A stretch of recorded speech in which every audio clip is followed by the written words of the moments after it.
In this lecture, let's have an overview about collections. So what is the main purpose of collections?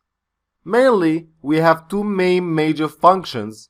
The first one is they allow the creation of RDS session host farms that we mentioned in the first section. And the second thing is they allow administrators to organize resources. Let's take an example to make things more clear. We have the following scenario. We have two collections and each one containing an RDS session host server. We have the remote desktop connection broker, and we have two departments in our company.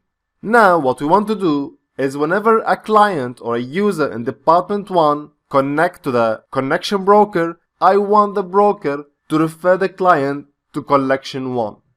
And if anybody from department 2 connects to the broker, I want to tell the broker to refer to collection 2.